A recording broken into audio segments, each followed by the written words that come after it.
안녕하세요. 갤러리 본 관장 백영주입니다. 그린 꽃은 시들지 않는다. 이영철님의 말처럼 꽃은 언제나 우리에게 생기있고 봄을 알리는 의미를 가지고 있나 봅니다. 주세페 자노티의 매장을 보면 꽃을 주제로 이렇게 장식을 했는데요. 꽃을 주제로 한 작품 좀 더 살펴볼까요?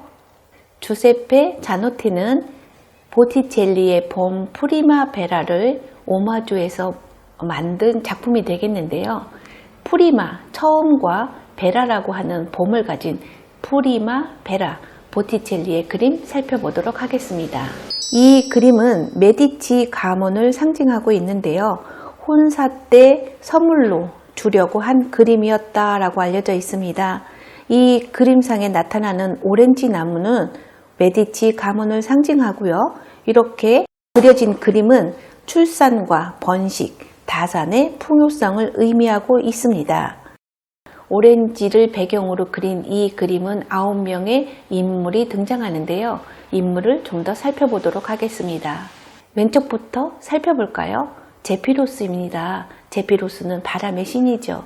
클로로스를 보고 너무나 욕정을 참지 못하고 범하고 그 여인에게 플로라라고 하는 꽃의 여신으로 분하게 되는 과정을 이렇게 그림으로 그린 건데요.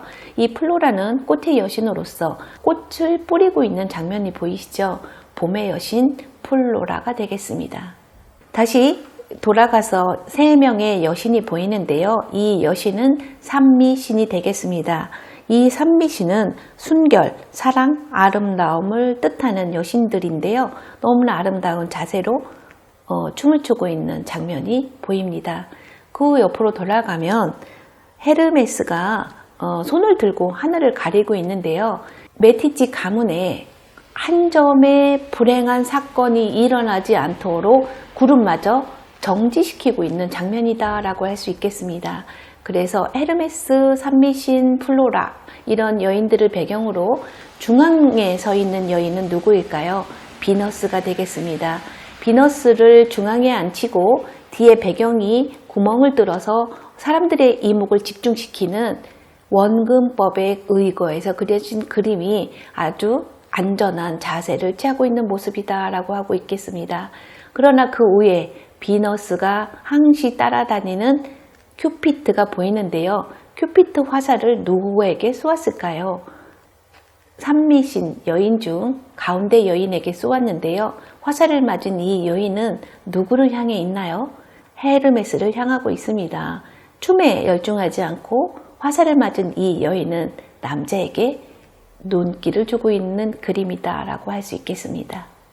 이 그림은 500여 종의 그림과 과일과 꽃을 그린 이 그림의 배경은 메디치 가문의 풍요로움을 뜻한다 라고 할 수 있겠습니다. 프라도 미술관에 가면 수테고지에 이어 꼭 봐야 할 그림이 있는데요. 이 그림은 나스타조 델리 오네스티의 향연이 되겠습니다.